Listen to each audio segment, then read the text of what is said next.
ಎಷ್ಟು ಟ್ರೋಲ್ ಮಾಡ್ತೀರಾ, ಎಷ್ಟು ಮಾಡ್ತೀರಾ. ನೀವು ಮಾಡಿರೋರು ಅಲ್ಲೇ ಇದ್ದೀರಾ, ಮಾಡಿಸ್ಕೊಂಡಿರ್ತಾರ ನೆಗೆಟಿವ್ ಆಗಿ ಟ್ರೋಲ್. ಅವ್ರು ಬಂದು ಇಲ್ಲಿ ನಿಂತಿದ್ದಾರೆ, ಇದು ಸಾಧನೆ. ಇವ್ರಿಗೆ ಚಪ್ಪಾಳೆ ಬರಬೇಕು. Don't worry. ಏನ್ ಗೊತ್ತಾ, ಹೆಣ್ಮಕ್ಳು ಅಂದ್ಮೇಲೆ ನಿಜವಾಗ್ಲೂ ತುಂಬಾ ಕಷ್ಟ.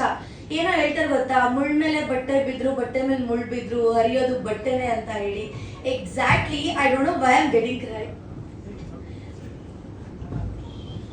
ಭಾವುಕರಾಗೋ ಇಷ್ಟೊಂದು ಝೂಮ್ ಅಲ್ಲಿ ಜೋಶಲ್ಲಿ ಅವರಿಗೆ ಸಾಂತ್ವನ ಹೇಳಿದಂತ ಸೋನು ಹತ್ರ ಏನ್ ಚೆನ್ನಾಗಿರತ್ತೆ. ಇಲ್ಲ, ಆಕ್ಚುಲಿ ಏನ್ ಗೊತ್ತಾ, ತುಂಬಾ ಅನ್ಕೊಂಡಿರ್ತಾರ ಇವ್ರ ರಿಯಾಲಿಟಿನೇ ಬೇರೆ. ಗಂಡೆ ತಪ್ಪು ಮಾಡಿದ್ರು ಅದು ಹೆಣ್ಮಕ್ಳದೇನೆ ತಪ್ಪು. ಅಲ್ಲಿ ಹಿಂದೆ ಏನಾಗಿರುತ್ತೆ ಅದನ್ನ ಯಾರು ನೋಡಲ್ಲ. ಪ್ರೆಸೆಂಟ್ ಸೋಷಿಯಲ್ ಮೀಡಿಯಾದಲ್ಲಿ ನಾವ್ ಏನ್ ಕಾಣಿಸ್ಕೊಂತೀವಿ ಅದನ್ನ ಮಾತ್ರ ಮಾತಾಡ್ತಾರೆ. ನಮ್ಗೆ ಗೊತ್ತಿಲ್ಲ, ನಾನು ಈ ಖುಷಿಯಾಗಿ ಮಾತಾಡೋದಂತ ಬಂದಿದ್ದು ನಂಗೆ ಗೊತ್ತಿಲ್ಲ. ಲಾಸ್ಟ್ ಅಲ್ಲಿ ಇವ್ರದ್ದು ಕ್ಲಿಪ್ ಇತ್ತು, ಅವಾಗ ನೀವು ಸ್ಟೇಜ್ ಮೇಲೆ ಈಗ ಕರೆದ್ರಿ ಅಲ್ವಾ, ಅದನ್ನ ನೋಡಿ ನಂಗೆ ಅನ್ಸ್ತು, ಎಷ್ಟೇ ಟ್ರೋಲ್ ಮಾಡಿ ಎಷ್ಟೇ ನೀವು ಹರಿದಾಕೊಂಡ್ರು ನಿಮ್ ಕೈಲಿ ಏನೂ ಸಾಧನೆ ಮಾಡಕ್ಕಾಗಲ್ಲ.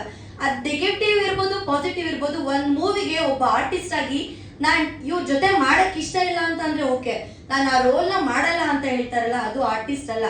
ಇವರು ಒಂದಷ್ಟು ಒಂದು ರೀಲ್ಸ್ ಹಾಕಿದ್ರು, ಕೆಲವೊಂದು ಅಂಬರೀಶ್ ಸರ್ ಜೊತೆ ಇರೋ ಫೋಟೋ ಏನೇನೋ ಹಾಕಿದ್ರು. ಇವ್ರ ಲೈಫಲ್ಲಿ ಏನಾಗಿದೆ ನನಗೆ ಗೊತ್ತಿಲ್ಲ. ಈ ಒಂದು ಸ್ಟೇಜ್ ಮೇಲೆ ನಿಂತಿದಾರಲ್ಲ ಧೈರ್ಯ ತಗೊಂಡು, ಅದನ್ನ ನಾನು ಅಪ್ರಿಶಿಯೇಟ್ ಮಾಡ್ತೀನಿ. ಯಾರು ಮಾಡ್ತಾರೋ ಬಿಡ್ತಾರೋ ನನಗೆ ಗೊತ್ತಿಲ್ಲ. ಒಂದ್ ಹುಡ್ಗಿ ಇನ್ನೊಂದು ಹುಡ್ಗಿಗೆ ಆಗಲ್ಲ ಅಂತ ಹೇಳ್ತಾರೆ, ಅದು ಸುಳ್ಳು. ಈ ಸಮಾಜದಲ್ಲಿ ಅದು ಸುಳ್ಳು. ಒಂದ್ ಹುಡ್ಗಿಗೆ ಆಗೋದು. ಸೊ ನಿಮಗೆ ಯಾವಾಗ್ಲೂ ನಾನಂತಲ್ಲ, ನಂತರ ಸಾಕಷ್ಟು ಹೆಣ್ಮಕ್ಳು ಸಪೋರ್ಟ್ ಮಾಡ್ತಾರೆ. ನನ್ ಮಗ ಏನ್ ಅನ್ಕೊಂಡ್ರು ಯಾವನೂ ಸಾಚ ಇಲ್ಲ. ಅರ್ಥ ಆಯ್ತಾ? ಇಲ್ಲಿ ಕೂತಿರೋರು ಅಷ್ಟೇ, ಯಾರೂ ಸಾಚ ಅಲ್ಲ ಅಂತ ನಾನು ಹೇಳ್ತಾ ಇಲ್ಲ. ಎಲ್ಲಾರು ತಪ್ಪು ಮಾಡಿರ್ತಾರೆ, ಎಲ್ಲಾರು ಇದ್ ಮಾಡಿರ್ತಾರೆ. ಬಟ್ ಒಂದು ಸಲ ತಪ್ಪು ಮಾಡಿದ್ನ ಜನ ನಮ್ಗೆ ಒಂದು ಕೊಡ್ತಾರೆ, ಸರಿ ತಪ್ಪು ಮಾಡಿದ್ಯಾ ಬಿಡು, ನೆಕ್ಸ್ಟ್ ತಪ್ಪು ಮಾಡ್ಬೇಡ ಅಂತ ಹೇಳಿ. ಆ ತಪ್ಪನ್ನ ನಾವು ಪದೇ ಪದೇ ಮಾಡದೆ ಮುಂದೆ ನಡ್ಕೊಂಡು ಹೋಗ್ತೀವಲ್ಲ, ಅದೇ ನಿಜವಾದ ಜೀವನ.